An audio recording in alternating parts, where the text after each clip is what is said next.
Pete Kelly from Little Fish Property Developments. Welcome to Build Hatch. Thanks, Aaron. Very happy to be here. That's okay. Now, I love the name. So before we go back into, I guess, how you evolved and developed into Little Fish Property Developments, where does the name come from? Yeah, it's a good question, Aaron, and the answer probably depends on who you ask. But you're asking me. So early on, probably our first development. A bloke I used to work for, he mentioned it to me once that Little Fish are sweet. And we've found that to be a good mindset as well as we've moved through our journey. This developing game, your eyes can get big and that sort of thing, and you find yourself saying to yourself, Little Fish are sweet. So it's come from that, and we liked it in that early stages, and then when it come time for a name, sort of there it was. Yeah, look, I really like it, and it makes me think of like the little gems, never disregard the little gems or the little 1%ers, and things like that. So I love the name. So that is exactly right. We and we didn't want to be up there competing in the lights of those, maybe, sort of shinier, top end of Collins Street type developers. The great white sharks. Yeah, that's right. That's right. We always want to be connected to that. That personal touch, I suppose. And Little Fish was a warm brand for us. Yeah. So like all our guests that come on and Build Hatch, Pete, we always like to take it back to the early days and what inspired you and more about Pete. So whereabouts did you grow up? Yeah, so grew up in Wangaratta, North East Victoria. So very happy childhood up there, and then finished school and come down and went to university for a couple of years, and then was working part time at a shop fitting company. It was called Australasian Shop Fitting, and my now business partner Mark, myself, Ben, and Mark, he was the owner of the company at the time. So I was working part time there whilst I was at uni. And then, lo and behold, ended up sort of getting out of uni and starting an apprenticeship with Australasian and Shop Fitting. So what was your childhood like? Like what sort of inspired you to go to uni? Yeah, cool. So it's, I don't know. I think everyone just went to uni. Yeah, like it's a good question. I think it probably runs a bit deeper than even just us talking about it today, but it was just that natural progression, I guess. I wasn't overly bright. I was an ATAR of 66 or something like that. Middle of the road. But I was pretty social, pretty sporty. But schooling I could deal with it. But definitely didn't excel. So I went there, and then my parents sort of it was just one of those things that it was like you go to uni. My parents weren't tradies. So that wasn't sort of the obvious fit for me. But after I was working part-time with this company, I enjoyed it, enjoyed the money, enjoyed the hours, enjoyed the fact that I was heading somewhere. I just thought, let's do it. Let's sort of do it full-time. And uni wasn't really cutting it for me, to be honest. The exams and the assignments just wasn't me. I want to be there doing it in the moment, learning that way. So there you have it, a couple of years into uni, and then thought I'll go out and start an apprenticeship. Yeah, correct. So doing the part-time gig there, but then thought, well, if I'm going to do it, let's get a trade and get something behind me. So I went and met with Mark. When I met with Mark in his office, said I want to do a trade. I wasn't sure which trade I wanted to do. That's how I wasn't. Nothing was in concrete. And he said, well, you're going to be a shop fitter. So there it was, and I started there, and it was fantastic. We did big hours. We travelled. So there's a lot of travel in shop fitting. You sort of got national clients and national brands that you service. So you find yourself getting in the car or on planes and locking down for a month in a certain area and getting to work. But learn a lot of things, learn a lot of lessons. Learn a trade as well. But you really get to know the blokes around you when you got to maybe spend 30 days, 30 nights together. Working big hours and enjoying yourself as well. Yeah, I think that's one of the challenges that you don't often hear about in construction in regard to shop fitting. And if you're a contractor and you've got a national client, like you said, you could be fitting out a Just Jeans store or any type of retail store. Could be couple of hours away, or it could be even interstate. Like some of the guys I know that they commit to contracting and going to other places. And like you said, being away from home for a month, working non-stop. Yeah, correct. And it is non-stop because the timelines are tight as well, but you want to get it done and you want to get home. So there were plenty of times where you'd work 30, 40 days straight versus having days off and the program taking you maybe 50 or 60. So you get into it. And the thing is, with working in shops and shopping centres, you work 24/7. They actually prefer you to work at nights. So you work during the day, and then all the punters leave the centre, and you can make a bit more noise, and you can work through the night as well. So we worked hard, but we left a bit of time for a bit of play as well. So it was, when you're that age, I was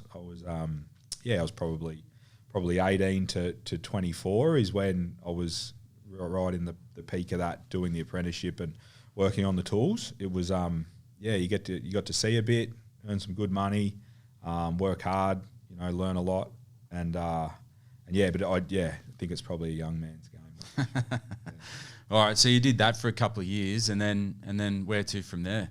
Yeah, so I did that for a couple of years, and then went into become a project manager at the same company at Australasian. So a bit more grounded, not on the tools, where the boys were, where I was. So and wanted to learn and further myself a bit as well. So did that, did a diploma in project management as well while I was in there, and I guess you come from full blue collar, and then you go in and you get a bit of that white collar experience, and still probably trying to figure out where I was going to head. Definitely didn't have anything locked away at that point. I was still just making my way through, but trying to make every post a winner at the same time. Did the trade and learn that part of it, and then thought, it's time to settle down a bit and do the project management side of it. It's definitely a good combination, having that shop fitting, which involves a lot of detailed construction finishes, and then setting off and then going to get that extra study to complement that project management side of the business. Yeah, correct, because it's and that's exactly right, Aaron. To sort of wrap it up in a bow, you got the out on site, but then you've got there is obviously a lot that happens for projects to get to that commencement date, and even things afterwards and things during that you don't appreciate when you're on the tools. You're there fighting your fight when you're doing the fit out, but then there's a lot of work that's happened in the background to get that job to site. So to be able to learn all that was a good experience, and to be able to do it at the same company that I was already at, that I already had runs on the board and good relationships was good.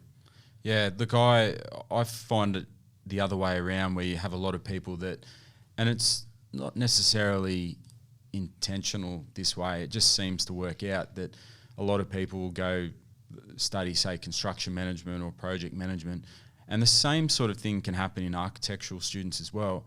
You kind of get thrown into a non-practical part of a project where you could probably learn the most about construction being on site and talking to other people and picking other people's brains and learning the ropes and earning your stripes, really. That's what I've found has been the best sort of experience in the past. Yeah, correct. Which is what you've done. Yeah, that's right. And it is a bit of an order thing as well, isn't it? Like it is sometimes tricky to do the uni than to go into the office. The guys that get experience is fantastic, but I think it'd be hard to go do the uni course and then go put the tool belt on potentially. So to mix the two together, for any young up and comers out there, it's definitely a good mix. And now where we are now, some things that we look at, and when you're hiring people and that sort of thing, that have that broad range of experience is priceless for sure. Absolutely.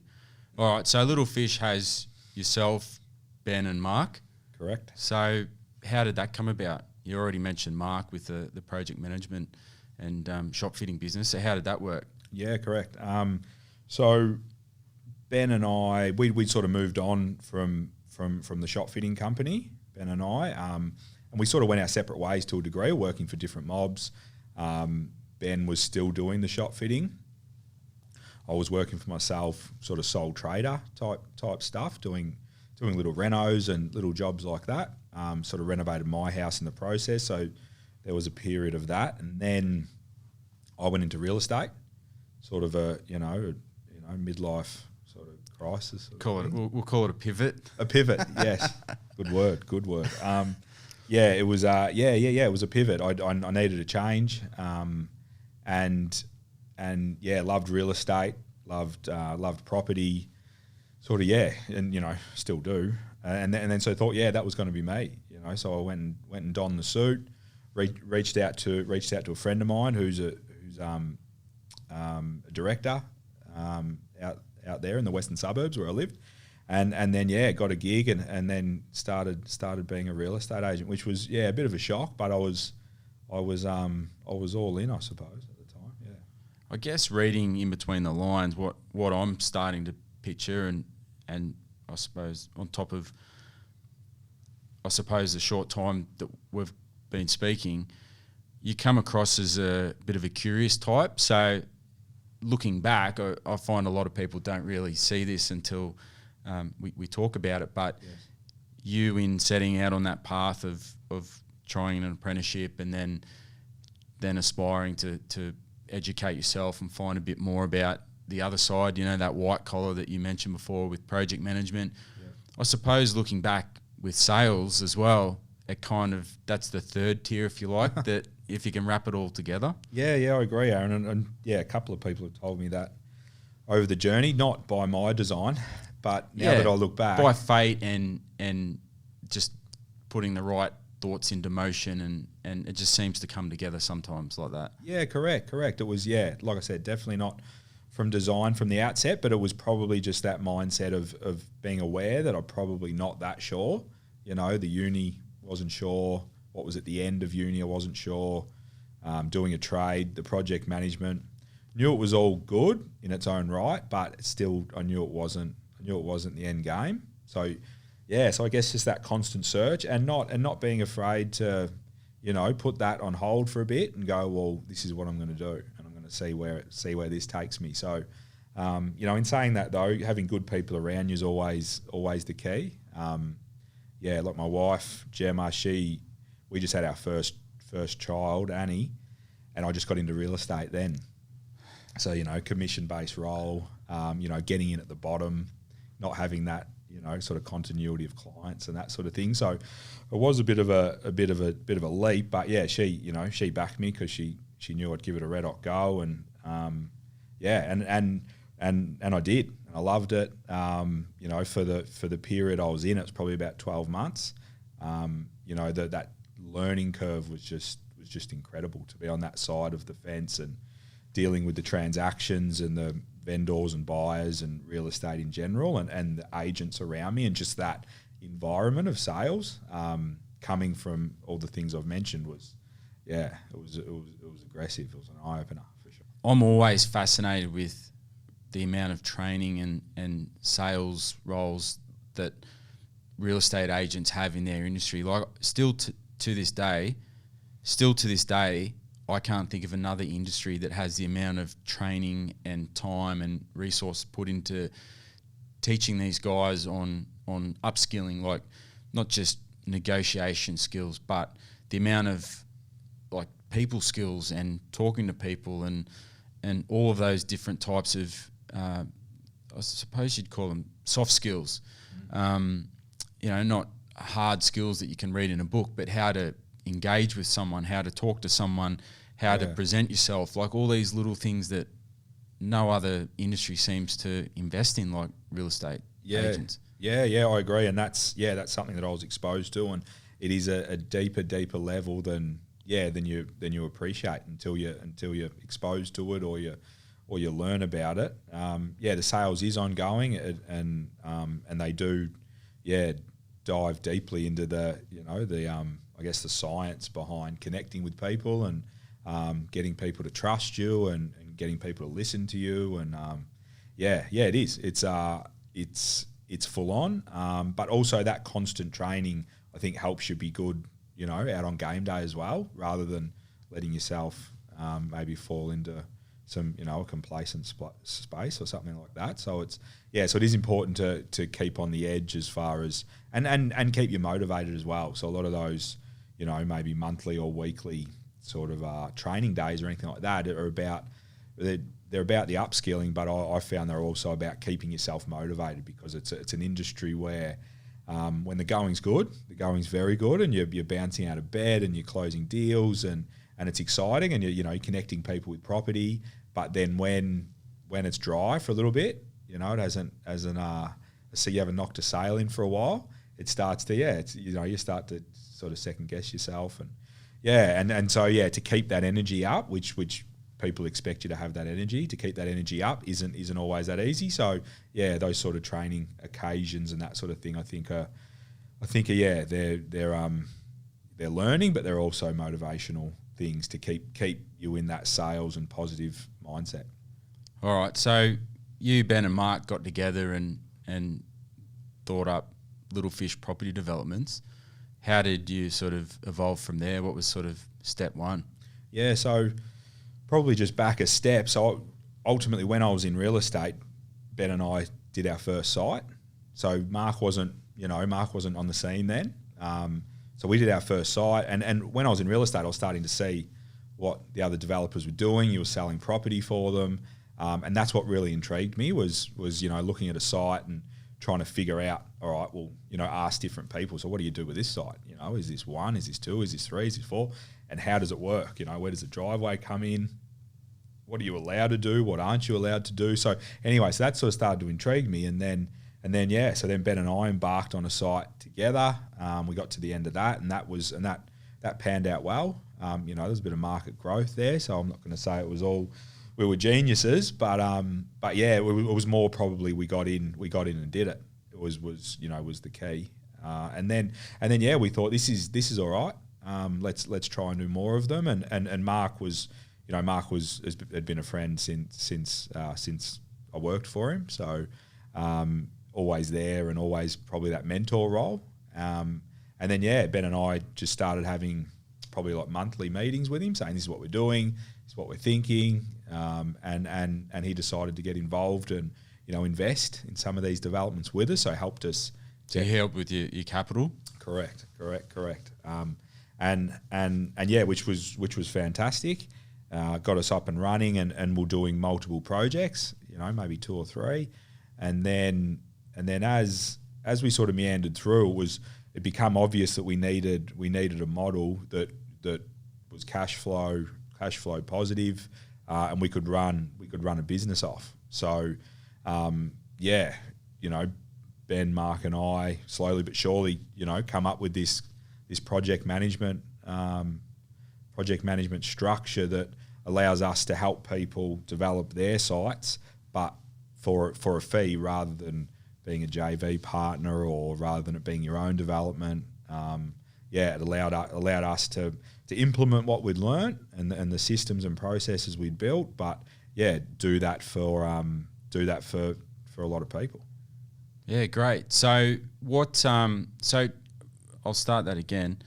So when I walked in here, one of the first things I noticed was up on the wall there, and you've got, I love seeing little sayings around the office, and you've got up there on the wall as you come into your office here in Melbourne, and it's the execution that matters.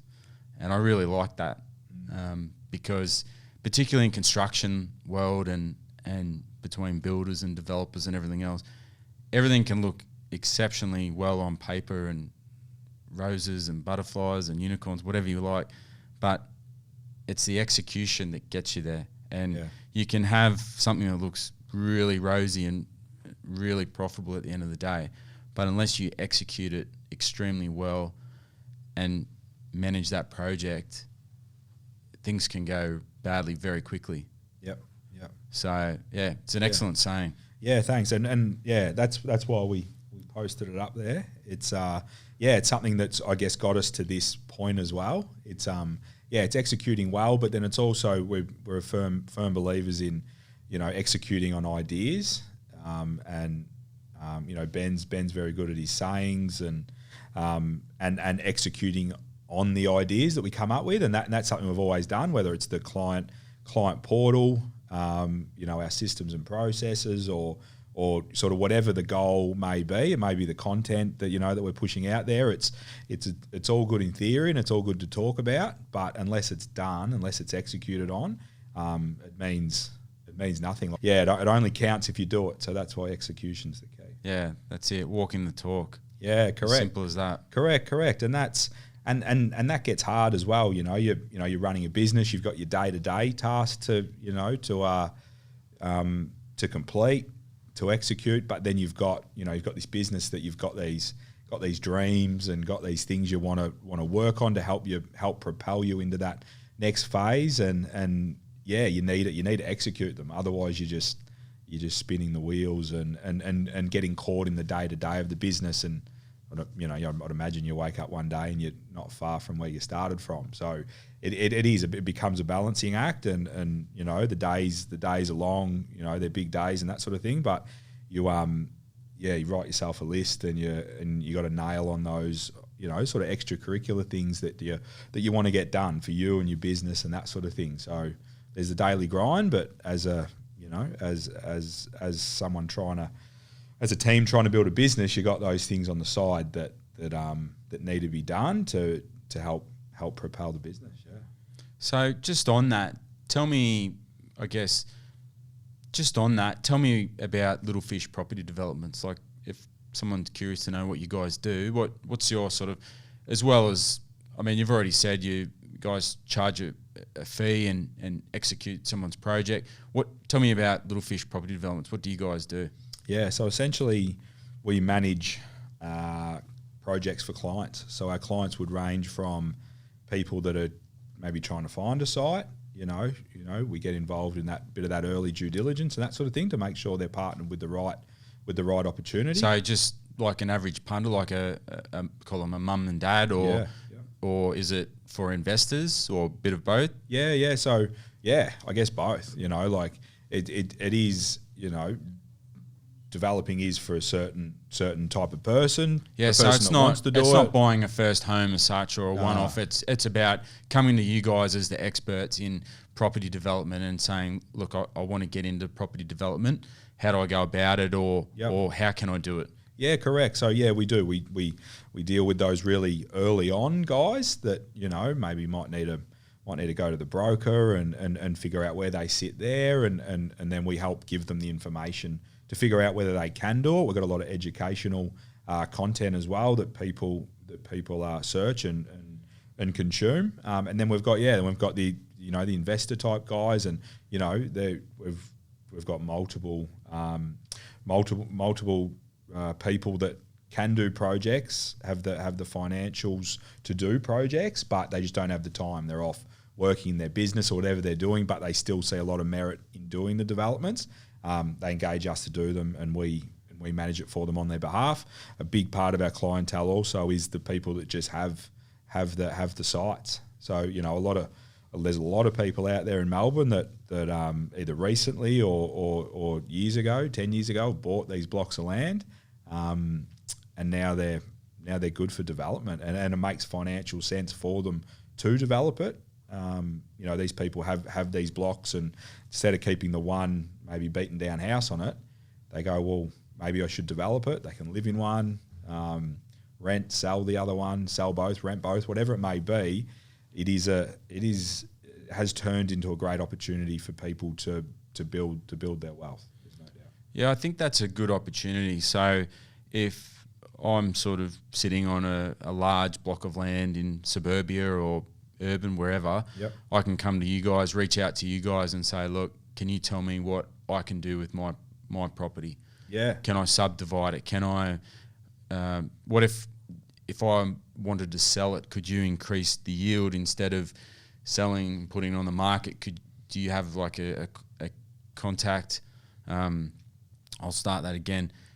Do you have a network of people that you can talk to and say approached because they have the connections to go on and develop that property, therefore I can get more money from my property doing it that way? Yeah, potentially. Like anything developing, anything developing. So there's Melbourne. No real typical model, is there? Like, it's more just reaching out, talking to you guys and your team and saying, look, can you help me with this? Yeah, and that's the thing. If we can help, we'll tell you straight we can help. And same goes, if we can't, we can't, and we'll usually have someone that you can go and contact. So, the typical model is sort of, the dual lock sites really, these sites that are 15 metres in frontage and 35 to 50 metres deep is a very common block size. Back when they were all subdivided, and you can do 2 on them in a lot of areas. It's not a blanket rule. You can't do it everywhere. There are certain areas that encourage it more than others, but that's probably the most common one. But whatever you got, you think it's developable, someone's told you, we're here to sort of look at them and guide you in the right direction. Hopefully you become a client, but if you don't, hopefully we can point you in the direction that can add some value. And so with that typical model, what do you do in that particular model? Like, do you have town planning guys that can work out the yield on the site, how many properties or how big those properties are? How does that work? Yeah, correct. So we'll look at the highest and best use of the site. We look at what the site's worth. We look at what the townhouses might sell for. But getting that, the key is getting that information around what can be done with the site. So how many and how big. There's a lot of other variables. Specification and design and facades and density, which I've mentioned. So there is a fair bit to it, but it's about figuring out what's going to be best for the site. But then it's not always what's sort of highest and best use and best return on investment. Sometimes people might want to develop a site in a certain way because that's the way they want to develop their site. So, it might be a site that you go, wow, if I owned it, I'd be putting 3 on it. But someone might say, well, hey, I'm going to have my big house on it and I'm going to have this other house on it as a sale or a rental, as an investment. So and they say that's the way we want to develop our site. And we go, that's great. That's the way we'll develop it. So it's people will develop land in all different ways. There's and it comes down to sort of beauty's in the eye of the beholder. So some people see it going this way, some people see it going that way. For us, the main rule is developing for a profit sort of thing. But like I say, there are people that come to us and have a preconceived idea of how they want to do it, and then we help them facilitate that. So to answer your question, we'll manage it right from the start, right to the finish. So ultimately, these people they are developers. It isn't just like engaging a builder and saying, "Oh, I'll get a builder just to build my dual lock." There's a lot that happens on the front and happens on the back end, and even during the build that the builders isn't really in the builder scope. You got your plan of subdivision, you got to achieve your planning permit, and not to mention you've got to develop the site with some goals in mind and a return on investment in mind. The builder gets involved probably halfway through our process, so it's very important that first half is managed properly and managed into a place that it can be a successful outcome. If that front end, that town planning, that design, that town planning permit you achieve isn't going to make a good go of the site, it's you're starting to push it uphill. Okay, so the word town planning, you mentioned town planning. When I first started in the industry, that word got thrown around hardly, like it was almost like a niche role.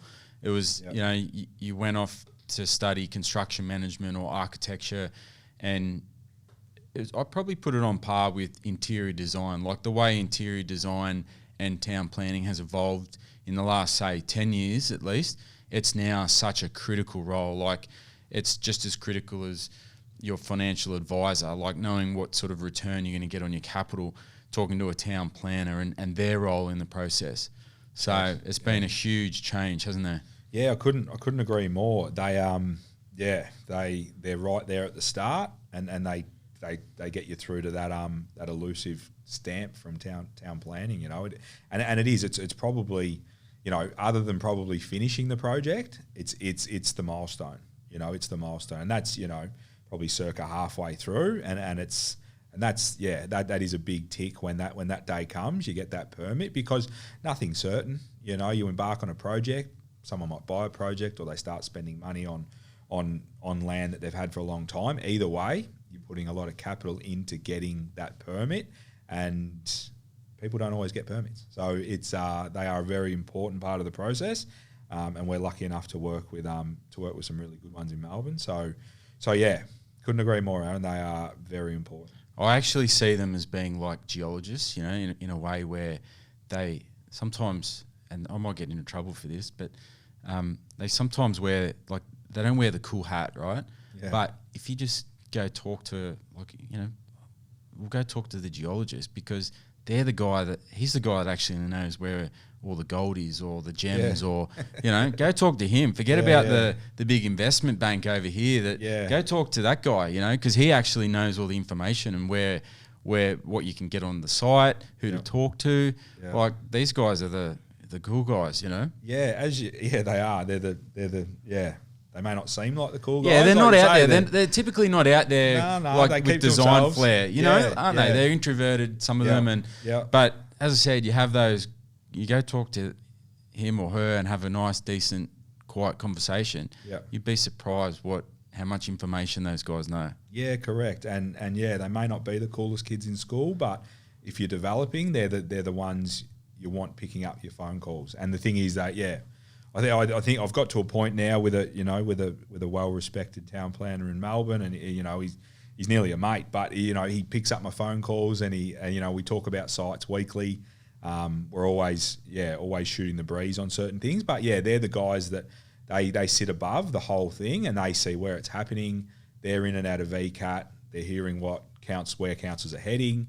They're more they more see that sort of macro planning scheme and where things are headed, rather than you bunkering down and seeing a dual lock pop up there. They're looking at they've got bigger fish to fry, and they're very smart guys, and they're a wealth of knowledge that definitely helps us in our day-to-day figuring out what's good and what's bad. And exactly what you said about the finance side of it, like, if you get the town planning wrong, and suddenly your feasibility's extremely wrong, and you're losing money as quick as you make it. So so for them to give you that confidence before you buy a site, or even more so before you start throwing capital at a site, to give you that confidence on which path to take has been invaluable for us. I remember early on, and it triggered when you were talking about that changing, the way town planners have become the cool kids.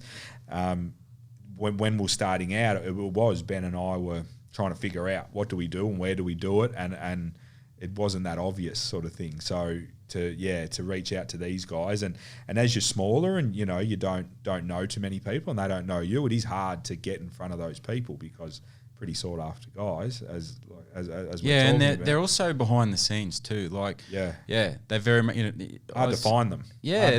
But it's, as I said, they're more. Some of them can be. I mean, we're typecasting here, of course, but they're introverted, so they have a quiet office, low key. They're not out there. And as I said to you, everyone flocks to where the money is, and all the flair and everything else and everything on show. But if you just scratch the surface, go behind the scenes and go talk to, he or she behind the scenes, go talk to them, and you'd be amazed what sort of information you can get out of them, and critical information. And good planning and profit in projects and construction and development. It comes about by having really thorough planning. So those guys, should be high on your list in your tool belt. Yeah, correct. Yeah, couldn't agree more, Aaron. And that's sort of the thing. And that's where our clients come to us, because we've been able to build those relationships over a long time as well. Because it is hard when you're starting out. It is hard to get that critical information, and it can be costly if you don't get it. So when people partner with us, it's they want to be developers. They see value in it. They like the return on investment. They like the journey. It's a cool thing to do as well. We're from Melbourne, everyone loves property, and most people love developing as well. So so for them to be able to partner with us, and for us to mitigate the risk, because we've taken the time and we've built the relationships with all these experts, means that they get that de-risked journey. Not to mention we do all the work for them, but it's more about us partnering them with the right people in the industry. Because, you said it, like it's the network, it's the trust, it's the foot in the door, and talking to those people is not readily available for anyone off the street. And I have this conversation regularly about what's involved. If to the people out there listening who think about managing a project themselves, we've had this conversation countless times on the show about even just a single house or a dual lock, minimum 15 hours a week minimum of your own time, if not more. Yeah. So you're already well over a day and a half out of your week. Yeah. Throw into the risk, you mentioned it earlier about de-risking, throw into the mix the hazard of not being experienced or thinking you can do it yourself. I see a lot of projects at the wrong end of the stick where they've gone wrong. It often comes down to piss poor planning, you know, and a heap of other things. But a lot of the time, not having, if it's tight on budget, that's a planning issue as well. Yeah. Because you haven't put the right planning in to allow contingencies and things like that. Yeah. So I can see where it all comes into the mix, and having access to you guys, that's where that key and critical role comes into the mix. Yeah, correct. And it's a high stakes thing, a lot of this developing. You know, the land's worth a lot, the build's worth a lot.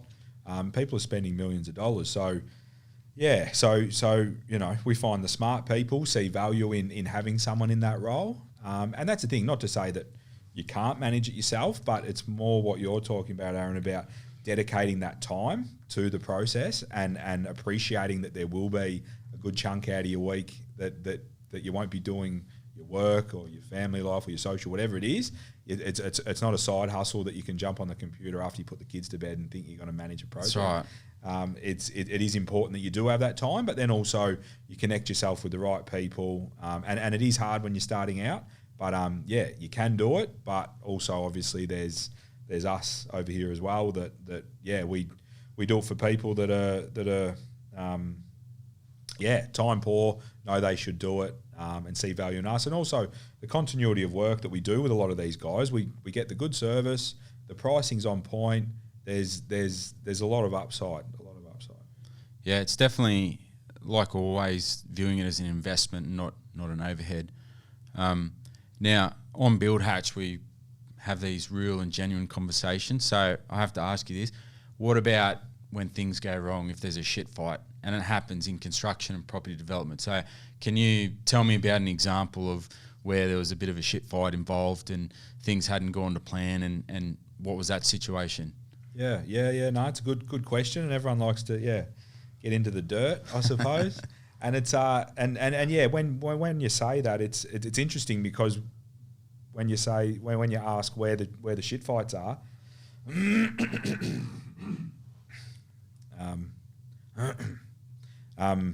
Aaron, it's interesting you say that. When you say shit fight, where my mind goes is, I guess, the projects that we take on, I guess, midstream. It's, you know, and you inherit what's gone before you. You know, like I'd run a project from A to Z rather than S to Z. Yeah, so people have reached out to you guys after the job's commenced. After the job's commenced, they might be in town planning. They might have got their town planning permit, and they've gone, wow, that was a lot of heavy lifting. We've still got the build to go. Maybe we get a PM on it. But yeah, they're the ones that you do. You inherit the past, and you inherit the issues that have gone on, and also you're not exactly privy to those issues as well. So you take on the project, you got to take multiple steps back and figure out the history of it, and figure out what issues were maybe navigated or maybe swept under the rug as well. So it is tricky, but yeah, to say where the shit fights are, that's where the shit fights are, and it's not having that I guess that one company or one PM or one person managing it right from the start to the finish and ticking the boxes as you go along. You know, a standard dual lock site, you know, you might be 2 years, a little bit under, but it's a long time of ticking boxes. It is a long time. Yeah. People underestimate how long it takes, even with a dual lock, you know. Yeah. So if people are listening, well, what the hell is a dual lock, and they don't understand, in Australia we call it basically putting multiple properties on a single envelope. Yeah, correct. That's exactly right. Like which is traditionally two. Traditionally two, yeah. You know, dual probably lends itself to two more than anything. But yeah, it's multi residence, multi-residence developments. But yeah, dual lock's usually the two, and they're probably what we see in our business the most common type of development. It's easy for the mums and dads to get in, and a lot of these mums and dads, you know, a lot of them already have the site, so they're halfway there. But yeah, it does. It takes time. Council's a process. Working documentation's a process. Getting a builder under contract's a process. Building it's a process. Subdivision, like it all adds up. I suppose we work profusely on getting our systems and our timelines as tight as we can. So yeah, we get them. We're very comfortable that we get them done very, very quickly. But in relative terms, they still do take a while compared to building something out in a greenfield site or something like that. Yeah, totally. Yeah. Now, and do you also manage the actual construction stage as well? Yeah. So all the way through, right until the end, when they get their permit to move in. Yeah. They get their occupancy permit. They get, we manage the subdivision process throughout the build and organise that documentation to go to the titles office and outspit the two titles, because that's probably a part of it that does get missed. People go, oh wow, we do the town planning and you manage the build, and they go, oh yeah, that's it. And and you say, well, what's the reason we're doing this for? We're doing this to pop multiple titles at the end. That's where the value lies. So yeah, to make sure that all those compliance requirements are done. Get all those compliance documents from responsible authorities, council, all those sort of people that you need along the way, can be quite a daunting thing if you haven't done it multiple times, and it is super important. If you've got one or two properties sold off the plan, say, you can't settle those dwellings until you've got that title. So even though you got the build finish, you got to the build, and we learnt this early on, and a fella early on in the journey that I reached out to a lot, and he taught me a lot, and that was the main thing for him. He said people get those sort of big surface milestones, but he said once you've got that property sold, you get to the end. Too many people get to the end, and so I'm finished, defect free, ripper, and solicitor goes, well, you need your title, and then suddenly it's all right. Go to council. What else do I need to do? Boxes do I need to tick? And those things just have lead times. Those sort of authority items are a slow grind. So the key is to get on top of them early, start ticking them off through your build, and then the idea is when you get to the end of the build, that title is there ready to pop out, and at that point you can settle your real estate and settle your money and pay down your debt and all that sort of thing. So it's quite a crucial part of it. It's a huge process, isn't it? Even talking about it, you think about some of those things, and yeah, it's a huge process. Yeah, it is. And the thing is, like I said, a lot of people do a lot of work at night and that sort of thing, but a lot of these things, they need to be done during the day. These councils and water authorities, power authorities, whoever they may be, they're there for a certain chunk of the day, and you've got to be making these calls in business hours, responding in business hours. So it's that's what we found. I'm probably saying that because early on we were developing whilst we had our day jobs, and it was a real grind to get home at night trying to be responding to emails, and the person on the other end, when you're not liquid in your conversation and getting back and forth quickly, you slow, you lose their attention as well. They start to focus on people that are responsive. So that was always a thing, doing it at night and then getting back of a night time after your job and then going, what emails have I got? Can't pick up the phone call because it's 8:30 at night.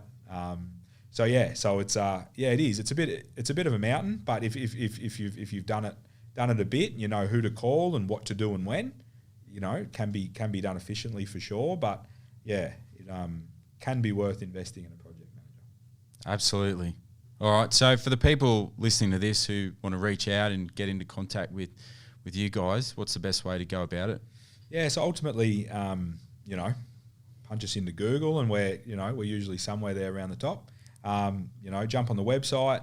All our contact details are on there, but jump on the website, have a look at some current projects, some finished projects, some testimonials and that sort of thing. We do pride ourselves on pushing out the info, whether it's educational or whether it's just IP. We've got some good case studies out there, and we do, and always trying to get better as well and push out more info. But I guess share the experiences and share the information to build our community and build our audience. So just straight to the website, Aaron. All right. Well, Pete, it's been really nice getting to know you and sit down and talk to you. And you, Mark, and Ben have got something really amazing going on with Little Fish. So it's as always, it's a pleasure sitting down, having a chat, and hearing the good old story behind Little Fish. So well done to you guys, and look forward to seeing you guys continue on in the industry. Yeah, beautiful. Good on you, Aaron. It is. It's interesting to peel back the onion and have a little trip down memory lane. It sort of gets you thinking. But yeah, a pleasure, mate, and great to be on Build Hatch. Thanks a lot, Pete. Thanks, mate.